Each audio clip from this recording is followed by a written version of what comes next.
We are now less than 2 weeks away from the release of Marvel's Spider-Man 2, and the news just keeps on rolling. So here today, we're taking a look at 35 plus new exciting details that we have learned about Marvel's Spider-Man 2.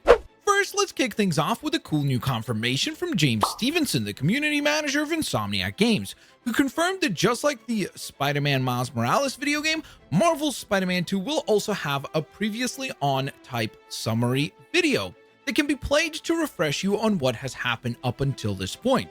A very useful feature that will surely help some of you who could use the refresher or for brand new players to the game series. Next, let's talk about the latest CGI trailer. Outside of being a wonderful trailer, there are also some interesting details to learn from the trailer.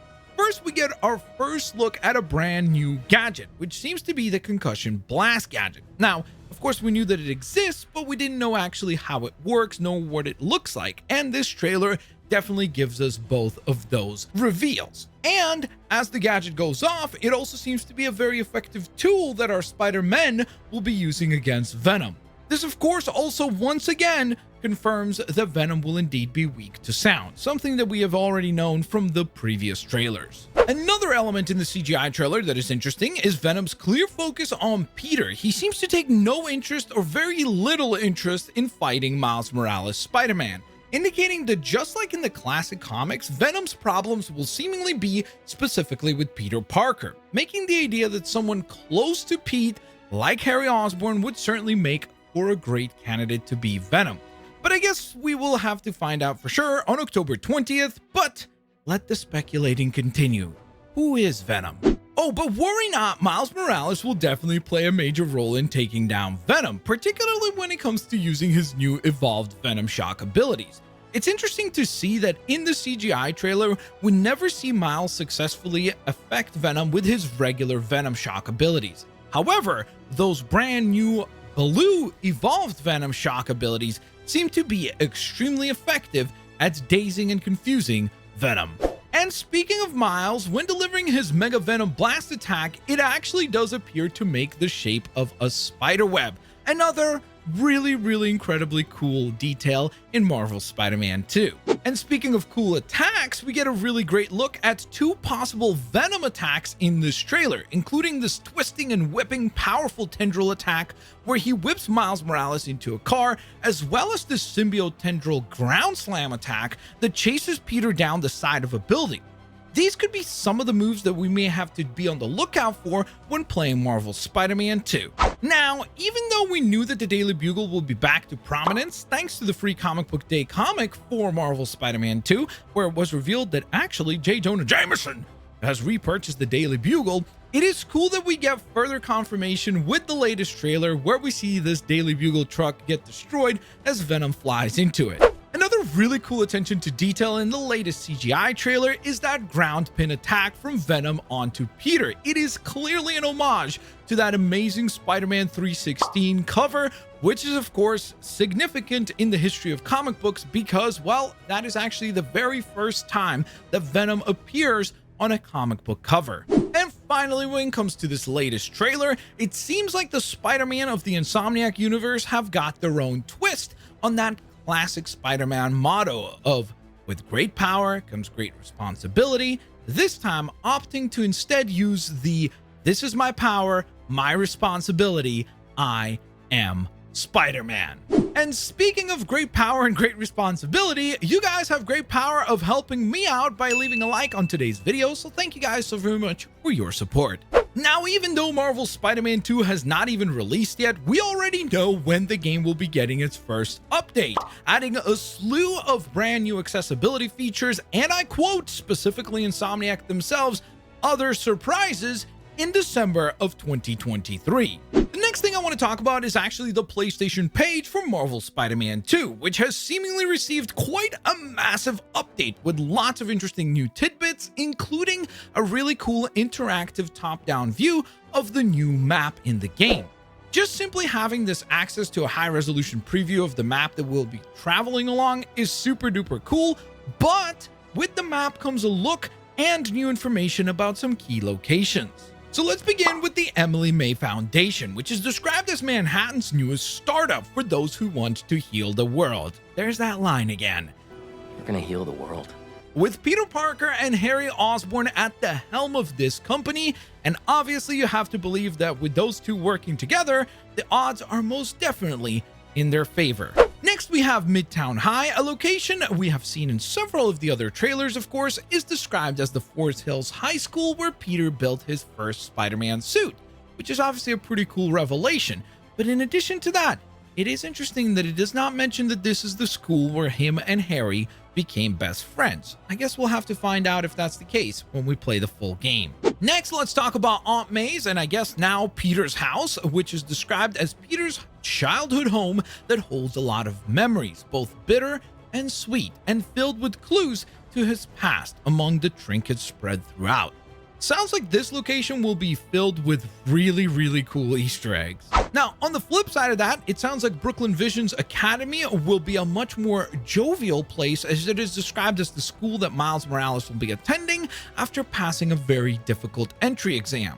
And finally, the last landmark highlighted is Coney Island, where it seems like it is revealed that we will see some type of a showdown go down between our two Spideys and some foe, or I guess maybe even foes. Now, along with this massive website update, we also got a ton of new information on the villains and supporting cast for Marvel's Spider-Man 2. So let's begin with Big Bad Venom, who's described as a hulking, powerful beast that has arrived in New York, like a twisted natural disaster that has never been seen before.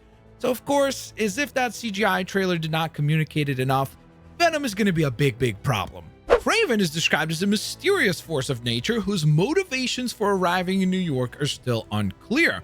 But no matter what, him and his mercenary forces must be brought to a stop by our friendly neighborhood Spider-Man. And finally, on the villain side of things, we have the Lizard, or Kurt Connors, where we find out that Peter originally met the 10-foot lizard back in his college days.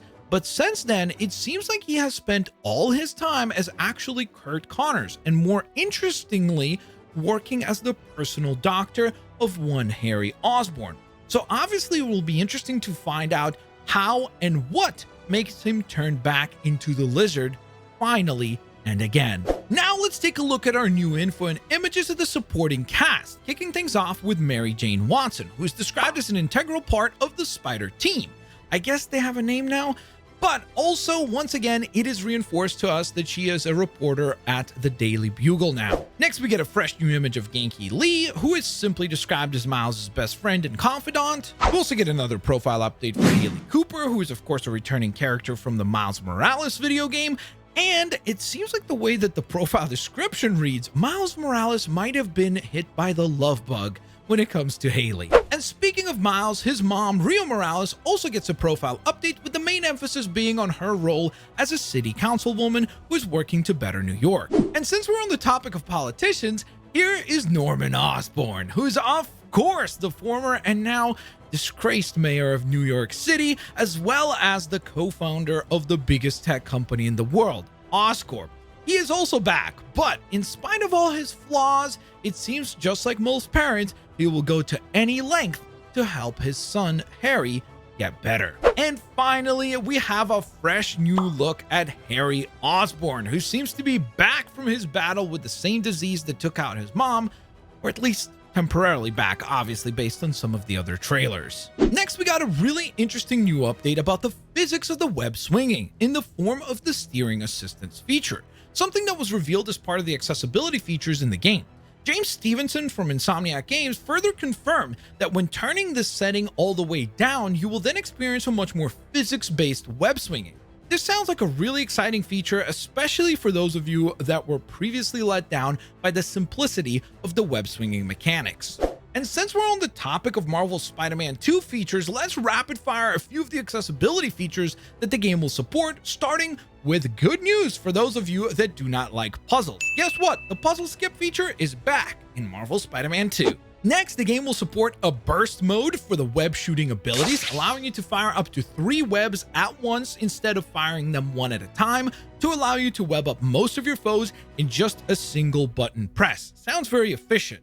And speaking of efficiency, you will also be able to activate a feature called Auto Heal to to allow you to automatically heal if you have a full focus bar available to use, allowing you to skip any button presses. Another cool detail when it comes to the web shooters in Marvel's Spider-Man 2 is actually the number of charges that we will have.